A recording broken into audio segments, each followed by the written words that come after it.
đây xin kính mời tất cả các quý vị an tọa.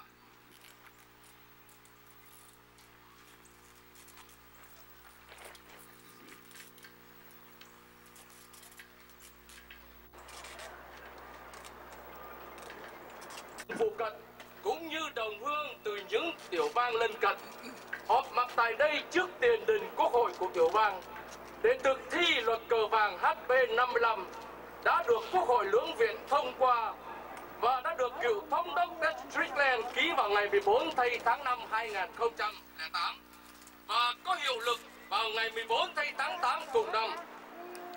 Đặc biệt năm nay cũng là năm thứ 10 cộng đồng người Việt Ohio đạt được thắng lợi này. Cộng đồng người Việt tại Ohio vô cùng vui mừng và hãnh diện vì trong 50 tiểu bang của Hoa Kỳ, tiểu bang Ohio là tiểu bang duy nhất có luật cờ vàng được Quốc hội lưỡng viện thông qua và được thống đốc của tiểu bang ký và ban hành, lấy ngày 29 tháng 4 làm hàng năm là ngày Heritage and Freedom Flag of the former Republic of Vietnam. Tức là cờ vàng ba sọc đỏ là lá cờ di sản của người Việt tị nạn Cộng sản. Vì vậy, hôm nay chúng ta quy tụ về đây để long trọng làm lễ thượng kỳ nhằm tôn vinh lá cờ vàng ba sọc đỏ là lá cờ mang ý nghĩa của tự do và dân chủ đã theo chúng ta đến miền đất tự do này, và cũng là dịp cho chúng ta tưởng nhớ đến biết bao chiến sĩ và đồng bào đã hy sinh để bảo vệ tự do, dân chủ cho đất nước dân tộc dưới ngọn cờ này. Chúng ta cũng không quên tưởng nhớ đến hơn 58.000 quân nhân Hoa Kỳ đã hy sinh trên quê hương Việt Nam chúng ta. Tóm tắt lịch sử của lá cờ di sản của chúng ta như sau. Lá cờ vàng ba sọc đỏ đã được vua Thần Thái thiết lập vào năm 1890 và được vua Bảo Đại sử dụng vào năm 1948. Là lá cờ này được sử dụng cho cả nước Việt Nam từ năm 1949 đến năm 1954. Và sau đó là của Việt Nam Cộng Hòa ở miền Nam Việt Nam cho đến ngày 30 tháng 4 năm 1975. Ngày nay, tại các nước tự do, bất cứ nơi đâu có người Việt tị nạn Cộng sản, lá cờ vàng được tôn trọng và tung bay hiên ngang trong bầu trời. Từ châu Âu, châu Mỹ cho đến cực nam của trái đất là châu Đại Dương, Úc Châu. Bây giờ xin quý vị nghiêm chỉnh hướng về lá cờ của Tổ quốc để chúng ta cùng làm lễ thượng kỳ. Our distinguished guests, ladies and gentlemen, 10 years ago, the Vietnamese community in Ohio achieved a great victory. Through our hard work and dedication, we became the first and only state to pass the Yellow Act flag, or the Yellow Flag Act.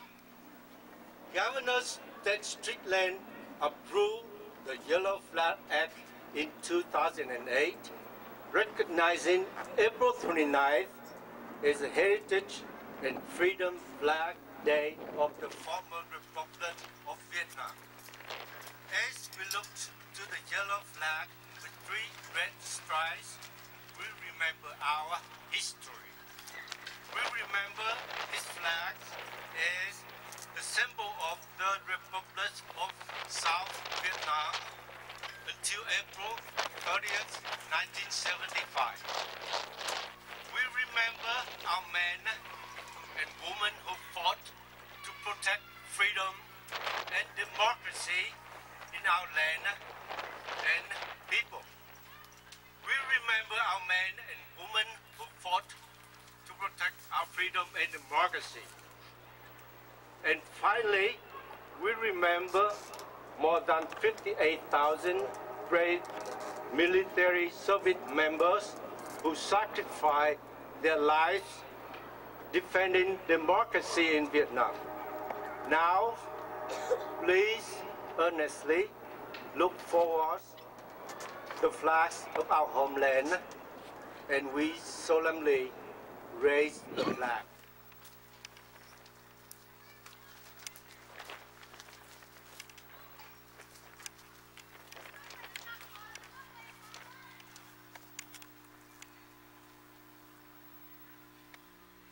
mọi người hãy nghiêm chỉnh để chào quốc kỳ Hoa Kỳ.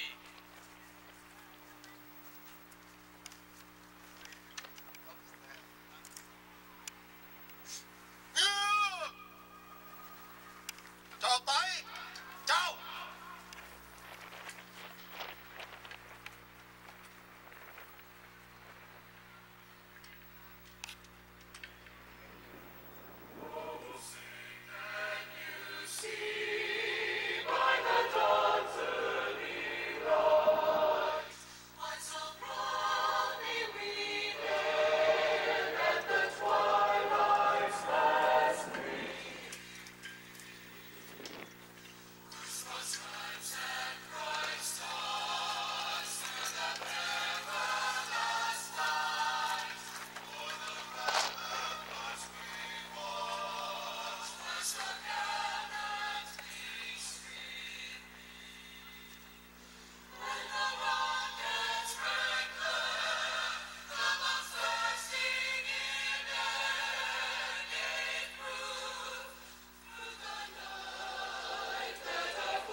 Em tay xuống.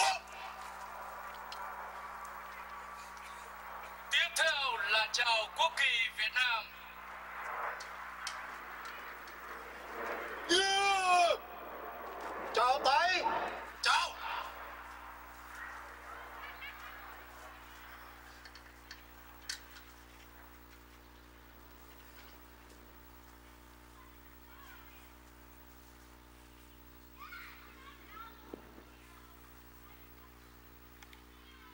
Này công dân ơi, quốc gia đến ngày giải phóng, độc lập vì sinh biết gì là cho, vì tương lai quốc dân cùng sống và quyết định làm sao trong đời sống từ nay luôn vững bền, từ trong khơi cây trên nước cao, thủ nước lấy máu đào thép bao, nói giống nước biên phải cần danh huy người công dân ta đứng lên quân chính cùng cha quyết chiến đấu làm sao bao lần vang tiếng người nước ta cho đến muôn đời. Công dân ơi, hồng yên thân dưới lòng công dân ơi, có làm cha cõi bâng hoa rơi làn phát vẽ vang ngàn dòng xứng danh nghìn nhân dòng sông lạc hồng. Em tay xuống. Một phút mặc niệm để tưởng nhớ các chiến sĩ Việt Mỹ đã hy sinh vì bảo vệ tự do dân chủ và những người dân vì yêu chuộng tự do trốn chạy cộng sản và đã chết trên biển cả. Một phút mặc niệm bắt đầu.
phút mặc điện đã chấm dứt. Xin mời quý vị an toàn. Please sit down. Việt Mỹ chọn.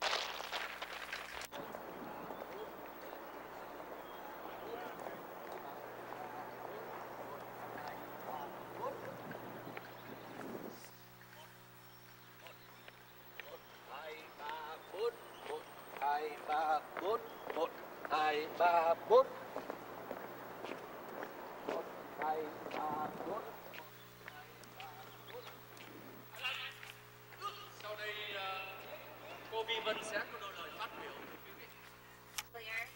After North Vietnam had fallen under the control of the Vietnamese Communist Party known as Viet Cong, her parents had fled from the north into a new home located alongside a beach of South Vietnam. She was one of 8 children in her family. Her father, who was a fisherman, was often found exhausted from working endlessly to provide for their family. Her mother was a character of ambition for a someday better future that would promise peace and well-being in the lives of her children. Shortly into the morning, the girl was startled by the chaotic commotion coming from the streets of their village. Too young to fully comprehend, but old enough to understand that something awful was going on, the girl obediently followed her mother's orders to prepare for an escape.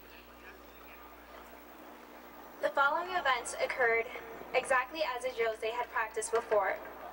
Only this time, it wasn't a drill. And very soon, their family would be saying goodbye to their home in Vietnam forever. As everyone rushed to gather their important belongings, a tormenting message played over and over from a radio within their home. Viet Cong đến, chúng ta phải đi. Viet Cong is coming. You have to leave. With little time to spare, the family headed to the shore where their father's fishing boat awaited their arrival.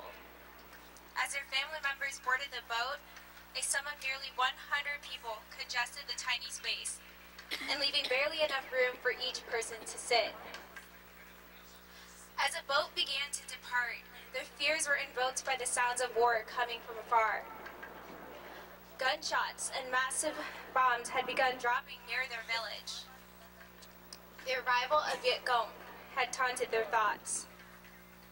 Without a clue of their destination, the boat continued to move further out and into the vastness of the empty sea. After several days and much feelings of defeated hopelessness, they were greeted by a U.S. Navy ship.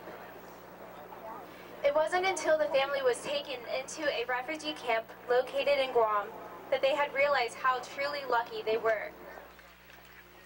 Of those who attempted to escape Vietnam by boat, an estimate of 200,000 to 400,000 lives were lost. 5 years later, after South Vietnam had also fallen under the control of Viet Cong, an event known as the Fall of Saigon, a young man was waiting on a boat, anticipating his own escape from Vietnam. He was among 100 other people, all waiting to be taken by the boat to a refugee camp located in Thailand. Essentially, this would have been his only chance to find sponsorship into America, where he could build his new life as a freed man. As he waited for his departure, he thought about his mother and father who cried that morning as they hugged and kissed their only child goodbye. He thought about his family's constant struggle to find food and the many days he spent hungry without anything to eat. He thought about the piece of gold used to pay for his spot on the boat and the many years his parents worked. If only their family had enough gold, his parents would have been there on the boat with him. Instead, he was alone and thinking about what his new life would be without them.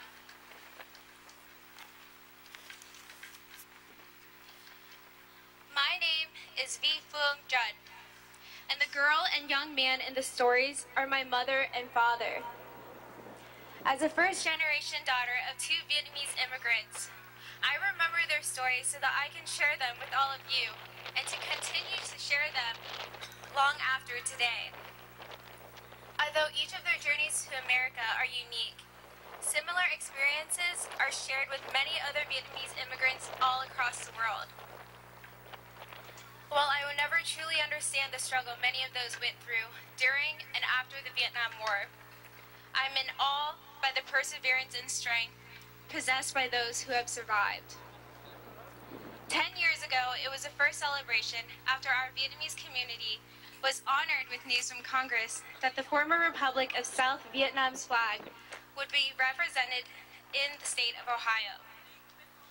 This would not have been possible without the support from our community who petitioned for this cause and put a voice to our people's concerns. Today, we gather to remember and honor the former Republic of South Vietnam and to celebrate the continuance of Vietnamese heritage here in the United States of America. Thank you for listening, and God bless you all.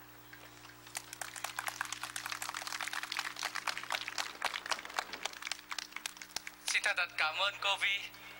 Sau đây, chúng tôi được hân hạnh mời anh Bùi Bổn lên có đôi lời phát biểu của quý vị.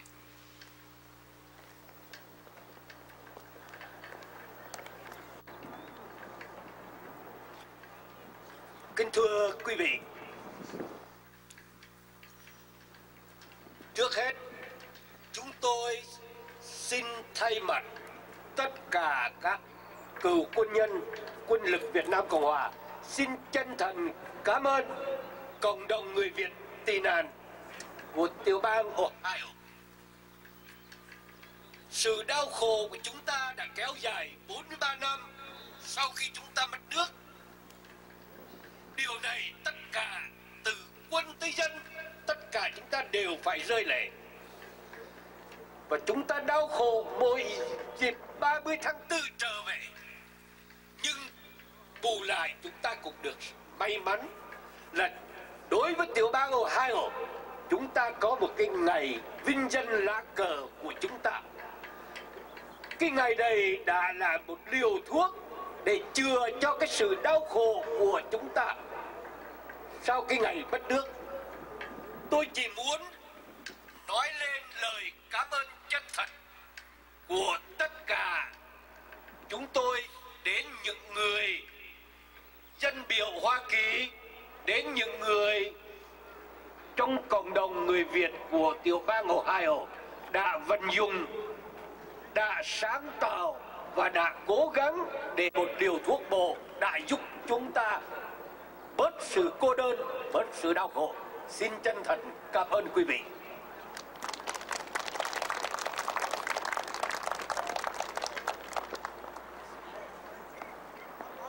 State Representative McGregor has been an instrument for the HB55 success for what we have today. So, Mr. McGregor, please share some thought with us. Thank you.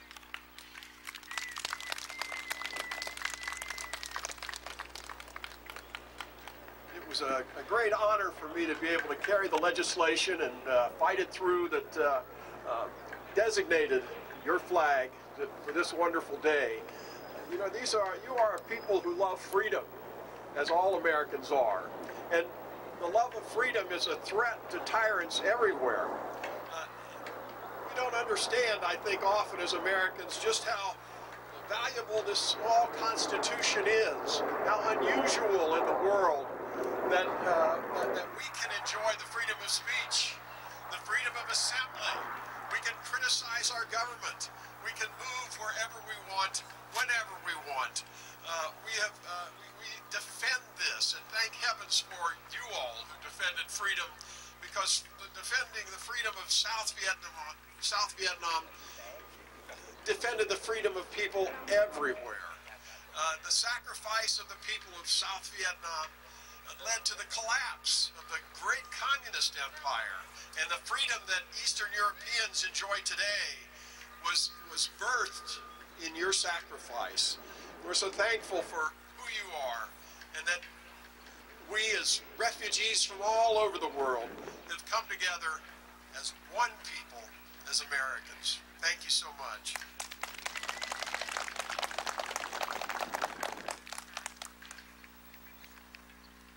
My friend Peter Angelo is a Vietnam veterans, and back in '70 he's on the boat out in the Pacific Ocean, out Quy Nhơn. We've been there for a few months or something like that, right? So he has some thought with share with us.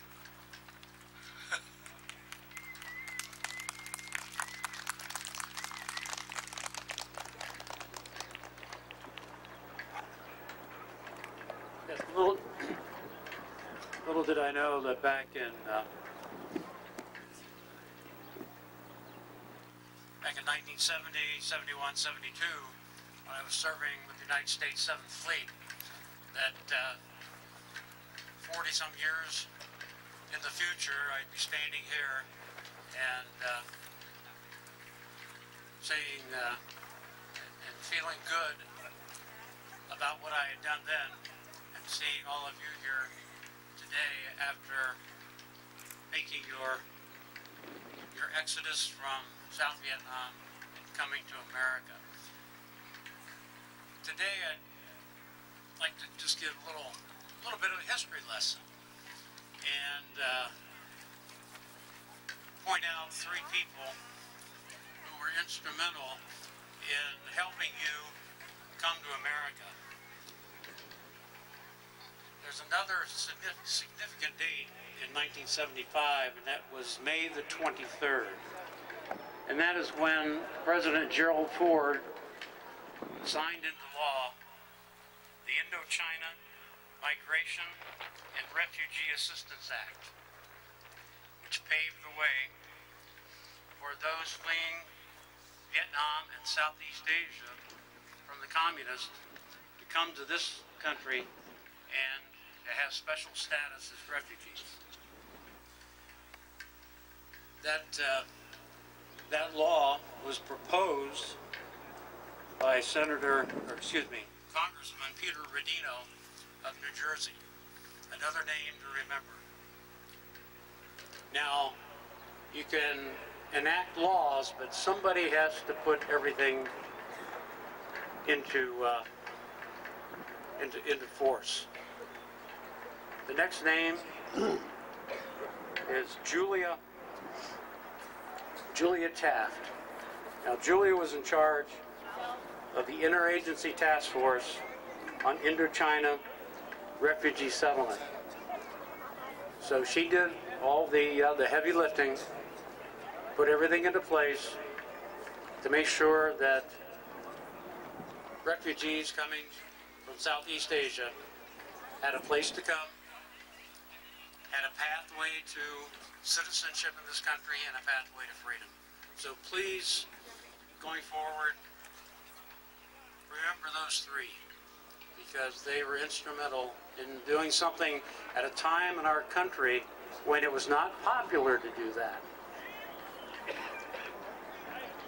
So personally, I hold President Ford in high esteem, because he would not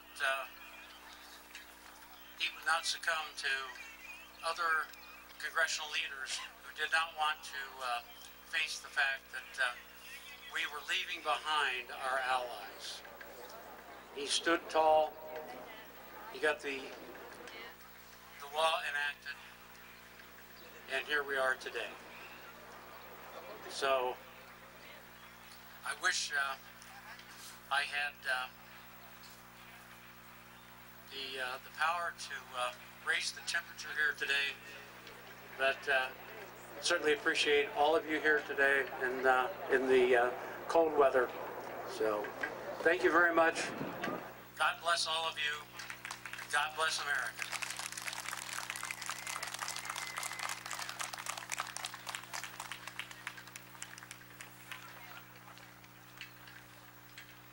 Thank you, sir.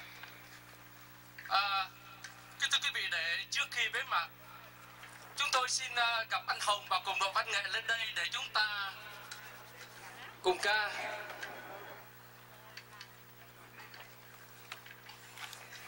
Ban âm nhạc của Đưa Tin lên họp cùng với ban âm nhạc của Columbus chúng ta sẽ hát mấy cái bản hùng ca. Kính thưa quý vị, chúng tôi chuẩn bị rồi, bắt đầu.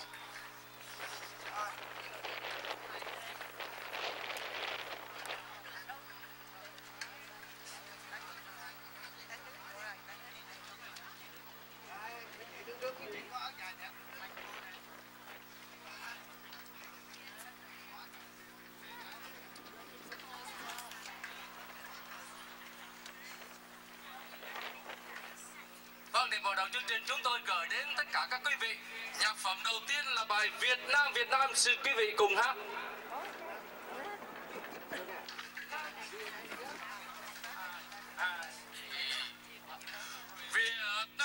Việt Nam chưa từ vào đời, Việt Nam hai câu nói trên phần môi.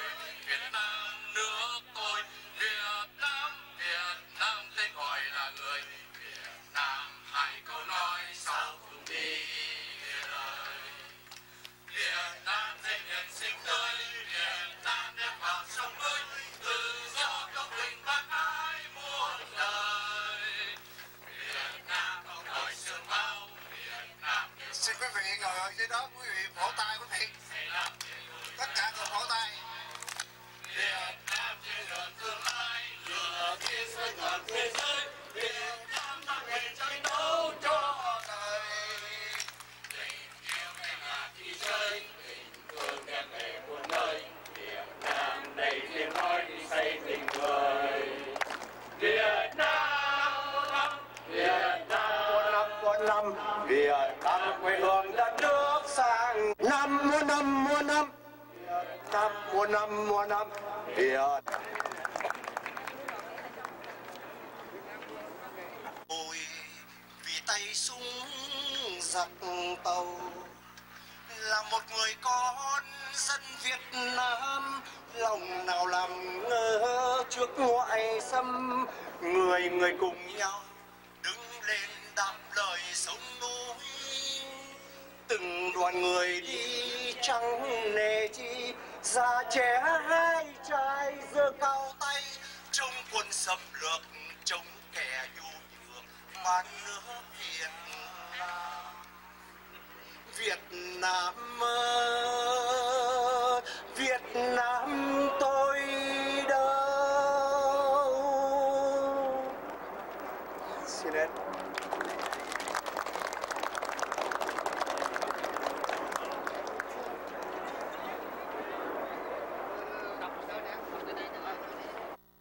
Xin quý vị, sau đây là anh Học sẽ gửi tới quý vị một bài thơ ngày 30 tháng 4.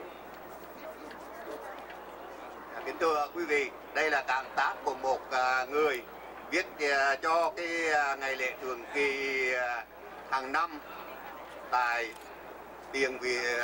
tiền đình Quốc hội Columbus, Ohio. Tôi xin đọc. Tháng 4, 29 tháng 5, Ohio lễ hội thường kỳ Việt Nam. Đồng bào nước Việt xa gần tập trung Quốc hội tiền đình tiểu bang để lo chuẩn bị lễ nghi hân hoan tham dự Việt Nam quốc kỳ. Nghiêm trang im lặng đợi chờ, quốc ca vang dội, cờ lên từ từ, cờ vàng bá sọc tung bay, dưới cờ tất cả cúi đầu tri ân, tưởng niệm chiến sĩ trần vong để ta được sống tới ngày hôm nay, ghi ân khắc cốt đời đời, xả thân chiến đấu để mong thanh bình. Tình nhà nở nước tang bồng, chúng ta còn lại ghi sâu ơn đền. Nhìn lên phất phới cờ bay, tim ta rỉ máu dành lòng xót xa. Quê hương trôi nổi điêu linh, Việt Nam giữ được hay tan theo tàu. Hình công chữ S Việt Nam cùng nhau đoàn kết đấu tranh đến cùng. Xa quê hương không bỏ quê nhà, một ngày nào đó cờ vàng tung bay. Đến khắp lãnh thổ Việt Nam, cờ bay theo gió gửi về cố hương. Việt Nam Cộng Hòa muôn năm, muôn năm, muôn năm.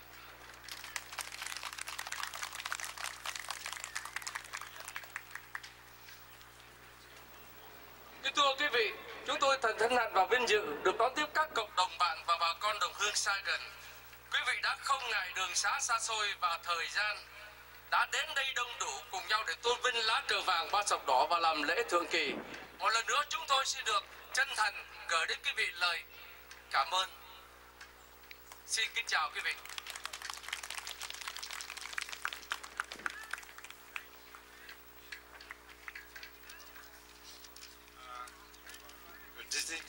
Distinguished guests and friends, ladies and gentlemen, on behalf of the Vietnamese community, we want to express our gratitude to all of those who make this event a reality. And it is our sincerely thank to all of you here today to celebrate 10 years HB55 and ceremony. Thank you.